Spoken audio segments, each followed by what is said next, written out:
दोस्तों नमस्कार। मैं श्यामनाथ यादव मेटकलवादी। ये एक पोस्ट है, इसका लेख है, रूस से तेल खरीदने के लिए भी ट्रंप की अनुमति चाहिए।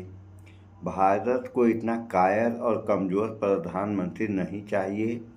आप स्वयं अपने पद से इस्तीफा दे दो। संजय सिंह, आप सांसद।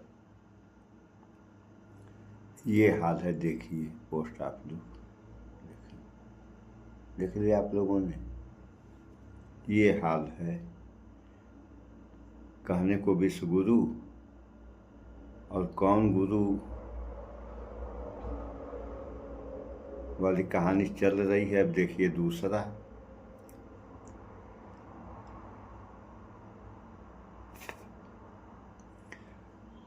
यह मोदी डरपोक पीएम है। 56 इंच का सीना सिर्फ विपक्ष के लिए है, बाकी अमेरिका चीन इनके लिए नहीं। अमेरिका ने भारत में घुसकर भारत के मेहमान को मार दिया। देखें, ये मेहमान को मार दिया। ये आप लोगों ने देखा समाचारों में कि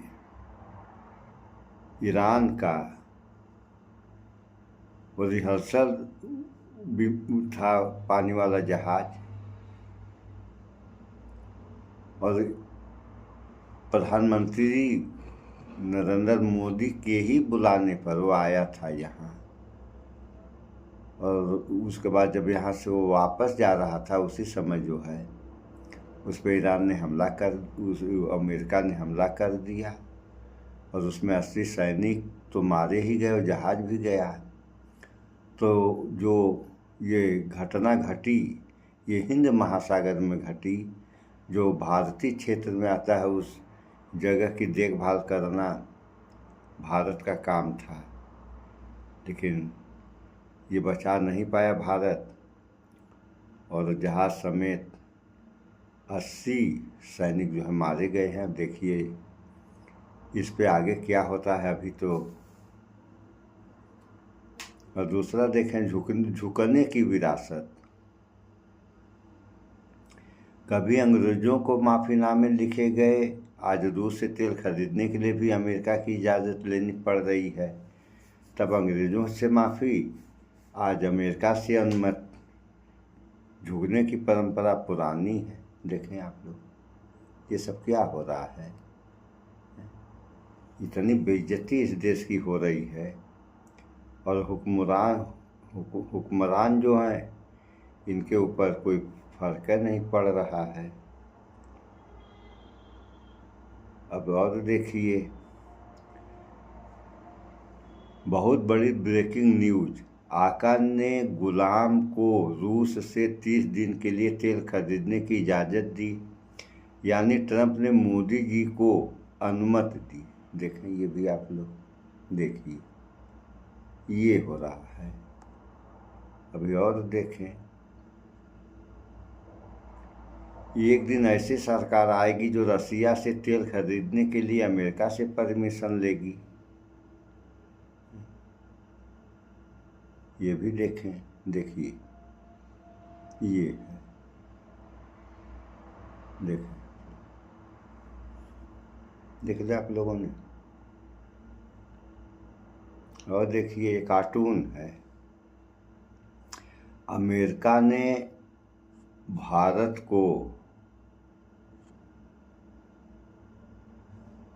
रूस से तेल खरीदने के लिए 30 दिन की छूट दी। वो पुराने नमस्ते ट्रंप वाले पोस्टर में नमस्ते की जगह थैंक यू लिखवा लें। देखें, ये कार्टून है। और इजाज़त तो दे ही दिया है अमेरिका तेल खरीदने के लिए। अब ये देखिए, जो विश्व गुरु बनने चला था, वो आज विश्व चेला बनकर रह गया है। ये भगवंत मान पंजाब के मुख्यमंत्री कह रहे हैं। ये भी देखें आप लोग, देखिए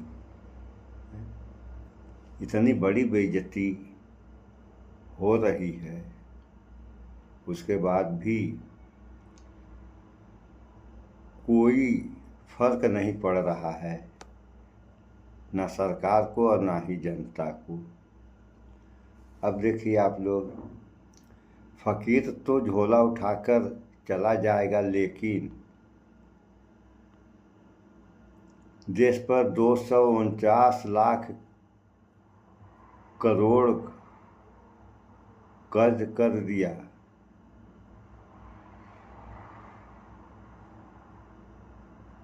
वो कौन भरेगा भक्तों, पूछता है भारत। ये शायद नेहा सिंह राठौर कह रही हैं, वही हैं ये।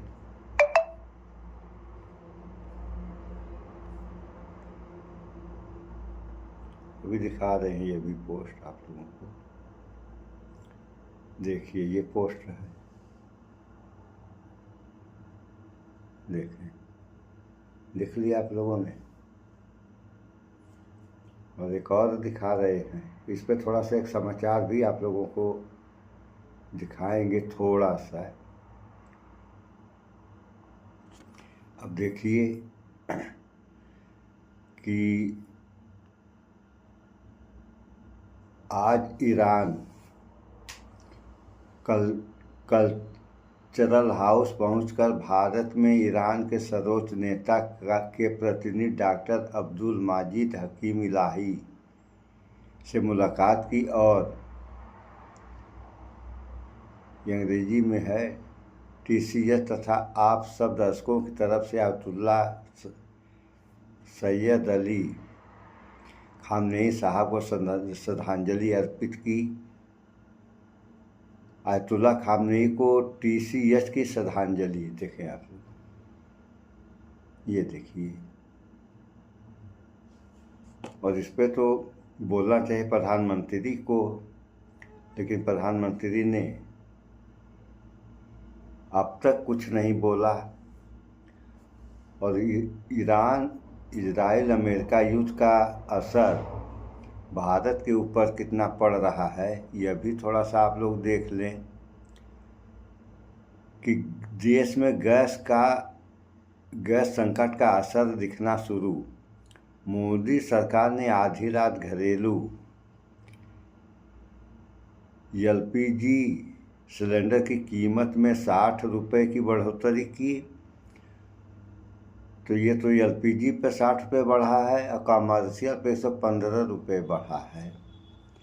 ये उस लड़ाई की देन है।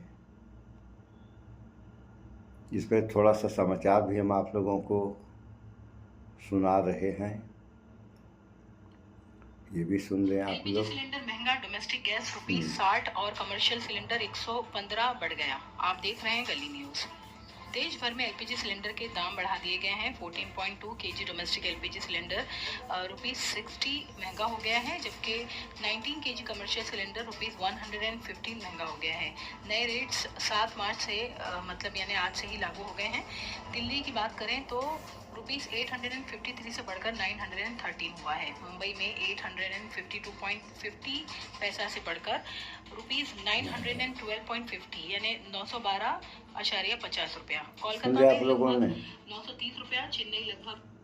अब देखिए दूसरा समाचार थोड़ा सा दिखा रहे हैं आप लोगों को, लड़ाई वाला, जो वहाँ पे लड़ाई हो रही है इजराइल में, उसके बारे में भी थोड़ा सा आप लोग देख लें,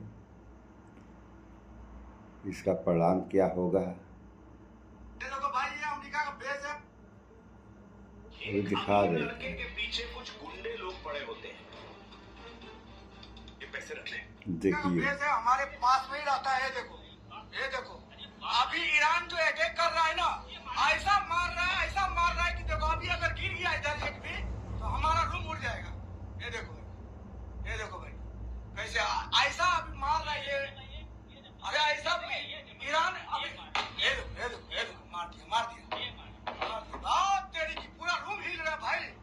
ये देखो इधर मार दिया भाई, हम लोगों की जान इधर समझ लो खतरा में है। और हम लोग अभी जहाँ हैं पता नहीं बच पाएंगे या नहीं। अभी पूरा जंग छेड़ चुका है। देखो ये है अमेरिका का बेस और ईरान मार रहा है इसको। ठीक है, ईरान इसको मार रहा है, ये देख रहे हो, ईरान अभी मार रहा है इसको। चाचा इधर ध्यान देना, नीचे कहाँ गिरा? अरे बाप रे बाप, मार दिया रे भाई। चाचा इधर ध्यान देना, ऊपर में जहाँ हम लोग खड़े हैं ध्यान देना, इधर से नहीं गिर जाए। हम लोग यहाँ से भागे, ये देख लो। ये मंजर है लड़ाई का, देखें आप लोग। कितना भी रोक ले, मार देगा। भागो यहाँ से चाचा। ये वीडियो जिसमें पूरा आसमान लाल दिख रहा है, ये इजराइल की बताई जा रही। रात के अंधेरे में इजराइल का आसमान पूरी तरह से लाल हो चुका है। ईरान की मिसाइलों के साथ जो क्लस्टर बम बरसाए जा रहे हैं इजराइल में, उन्होंने बेहद ही डरावना माहौल तैयार कर दिया है। इस वीडियो में जो आवाजें आ रही हैं उन्हें सुनकर कलेजा हिल जाता है। महिलाएं, बच्चे और लोग जिस तरह से चिल्ला रहे हैं, जैसी चित्कार निकल रही है, ऐसा लग रहा है कि सच में इन लोगों ने अपने सामने आते ही मौत देख लिया। वो आवाजें हम आपको सुना नहीं सकते क्योंकि यूट्यूब की गाइडलाइंस के खिलाफ हो सकता है, मगर ये दृश्य बता रहा है कि ईरान अब इजराइल पर किस तरह के हमले करने लगा है। पिछले दिनों खबर आई थी कि ईरान अब तक अपनी पुरानी मिसाइलें यानी पुराने स्टॉक को खपा रहा था और जल्द ही नई मिसाइलों को प्रयोग करेगा, और अब उन नई मिसाइलों का कहर देखने को मिल रहा है। पूरा का पूरा आसमान लाल हो रहा है। घंटों पहले ही ईरान ने बता दिया था कि ऑपरेशन ट्रू प्रॉमिस 4 का 22वां चरण शुरू हो गया है और अब ईरान अपने खुर्रम शहर 4 खैबर मिसाइलों से इजराइल को धूल चटाने के लिए तैयार है। आप अपनी स्क्रीन पर इन तमाम तस्वीरों और वीडियोस को देखिए। ये सब कुछ इजराइल के भीतर से निकल कर आया बताया जा रहा है और कहा जा रहा है कि अमेरिका इजराइल ने जो सपना देखा था, शायद वो सपना देखने से पहले उन्होंने होमवर्क नहीं किया। इसी बीच ईरान ने अमेरिका इजराइल को एक और बड़ा झटका दिया है। सऊदी अरब और जॉर्डन में जो अमेरिका का रडार सिस्टम लगा था उसको ईरान ने उड़ा दिया है। सैटेलाइट की तस्वीरें सामने आई हैं। ये कितना बड़ा झटका अमेरिका के लिए है वो भी देखेंगे। भारत की सरकार ने कुछ आपातकालीन नियमों का उपयोग करते हुए तेल कंपनियों को आदेश दिया है, निर्देश दिया है, उस पर भी चर्चा करेंगे और ये भी देखेंगे कि कैसे खबरों के अनुसार रूस ईरान की भीतर ही भीतर बहुत बड़ी मदद कर रहा है, जिसके कारण ईरान अमेरिका, इजराइल समेत यूएस के तमाम साथी देशों को एक साथ टक्कर दे पा रहा है। सबसे पहले अपनी स्क्रीन पर सैटेलाइट की इन तस्वीरों को देखिए। ईरान ने दावा किया है कि संयुक्त अरब अमीरात और जॉर्डन में अमेरिका ने जो रडार सिस्टम लगाया था हवाई हमलों को रोकने के लिए, उस रडार सिस्टम को ईरान ने मिसाइल और ड्रोन हमला करके बर्बाद कर दिया है। इन तस्वीरों से साफ नजर आता है कि अमेरिकी रडार के अड्डों को काफी नुकसान पहुंचा है। जॉर्डन में अमेरिका ने थार्ड मिसाइल रक्षा प्रणाली से जुड़ा रडार लगाया था और कथित रूप से ईरान के हमलों में यह सब कुछ नष्ट हो चुका है। ईरान ने जहां पर अमेरिका को यह झटका दिया है, ये ईरान से 500 मील की दूरी पर है, जो कि ईरान की बम्पर मिसाइल ड्रोन क्षमता को दर्शाता है। सैटेलाइट तस्वीरों के अनुसार यूएई में भी कई क्षेत्रों में अमेरिका ने जो थार्ड मिसाइल रक्षा प्रणाली लगाया था, ईरान की मिसाइलों ने, उसके ड्रोन ने, छोटे छोटे ड्रोन ने उस पूरे अमेरिकी सिस्टम को ध्वस्त कर दिया है। यानी अमेरिका ने इन देशों में रडार सिस्टम लगाया था ताकि बाहरी हमलों को पहचान कर उन्हें हवा में ही नष्ट किया जा सके, अमेरिका अपने अड्डों को बचा सके। लेकिन ईरान की मिसाइलों ने अमेरिका की सुरक्षा व्यवस्था को ही चौपट कर दिया है। यानी अब कई जगहों पर अमेरिका और उसके साथियों के पास ये सुरक्षा भी नहीं रही। ईरान का दावा है कि उसने अमेरिका के ऐसे कई रडार नष्ट कर दिए हैं और अमेरिका इजराइल की जो निगरानी करने की क्षमता थी उसको कमजोर कर दिया है। आप दर्शक एक बार फिर से इजराइल के इस लाल आसमान को देखिए और अंदाजा लगाइए कि दुनिया के कुछ सनकी नेताओं ने जनता को किस तरीके से कीड़े मकोड़ों की तरह मारने का फैसला कर लिया है। ट्रंप और नेतन्याहू ने मिलकर दुनिया को कितने गहरे संकट में डाल दिया है। इस वीडियो के पीछे जो आवाजें आ रही हैं उन्हें सुनकर कलेजा हिल जाता है। बच्चे, महिलाएं इस कदर चिल्ला रहे हैं, बिलख रहे हैं, रो रहे हैं, डरे हुए हैं, जिसकी कोई सीमा नहीं। एक इस वीडियो को भी देखिए, ईरान टाइम ने इसे साझा किया है। एक बिल्डिंग कुछ माइक्रो सेकंड के भीतर ही ईरानी मिसाइल के हमले से पूरी तरह से ध्वस्त हो जा रही है। एक तरफ ये ईरानी मिसाइलों की ताकत का प्रदर्शन है, दूसरी तरफ मानवता के बर्बाद होने का प्रमाण भी है। इस वीडियो की शुरुआत में ही हमने भारतीयों की आवाजें सुनाई, वीडियो दिखाया जो कि मिडिल ईस्ट में फंसे हुए हैं, अमेरिका के बेस के आसपास रहते हैं। उन्होंने भी ईरान के हमलों का वीडियो शूट किया और आप अंदाजा लगा सकते हैं कि भारत के लोग मिडिल ईस्ट में किन परिस्थितियों में जी रहे हैं, मौत को अपने सामने देख रहे हैं। भारतीयों का हाल क्या है अंदाजा लगाइए। ईरान मिलिट्री मॉनिटर ने ये 2 तस्वीरें साझा किया है और लिखा है कि शैतान ने यानी इजराइल ने 70 वर्षों में जो कुछ भी बनाया था हमने उसे 7 दिनों में ही राख में बदल दिया है। अब समझने वाली बात यह है कि इजराइल और अमेरिका के तमाम साथी देशों में, चाहे अमेरिका के दूतावासों पर हमला करना हो या फिर अमेरिका की सुरक्षा प्रणाली को ध्वस्त करना हो, अकेले ईरान इतना सब कुछ कर कैसे ले रहा है। तो इसके बारे में दावा यह किया जा रहा है कि रूस ईरान की जबरदस्त मदद कर रहा है। अमेरिकी अधिकारियों का कहना है कि रूस ईरान को खुफिया जानकारी दे रहा है ताकि मध्य पूर्व में मौजूद अमेरिकी सैन्य ठिकानों और संपत्तियों को बर्बाद किया जा सके, यानी अमेरिका को घुटनों पर लाया जा सके।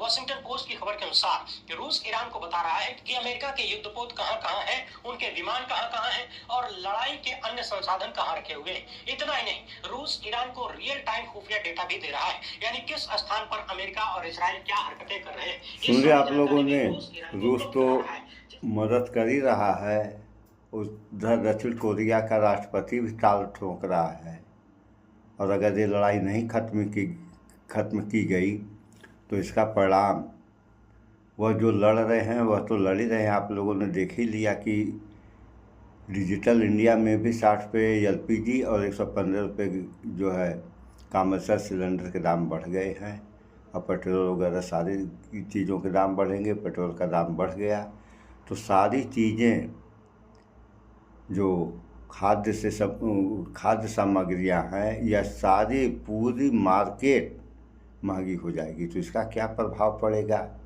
जनता के ऊपर, ये तो एक बात है। और दूसरी, ये जो बम फेंके जा रहे हैं उनसे प्रदूषण कितना फैल जाएगा, और उस प्रदूषण के कारण बस देश और दुनिया के लोग कैसे जीवित रहेंगे, इस पर भी तो लोगों को सोचना चाहिए। लेकिन इन सब बातों पे सोचने की किसी को फुर्सत कहाँ। चलिए, जो हो रहा है सो हो रहा है, अच्छा हो या ख़राब ये तो समय ही बताएगा। लड़ाई को अच्छा कहा नहीं जा सकता है सिवाय खराब के, और लड़ाई किसी समस्या का समाधान भी नहीं है। अगर कोई समस्या है तो शांतिपूर्वक बातचीत के द्वारा हल करना चाहिए, अहिंसक तरीके से, अन्यथा क्या होगा इसका परिणाम आप सारे लोग इन सब बातों से भली भांति परिचित हैं। सो इस वीडियो में इतना ही। भाईचारा बना कर रहें, स्वच्छता अपनाएं, शुद्ध खाएं, स्वस्थ रहें, शिक्षित बने। जय विज्ञान, जय संविधान। नमस्कार।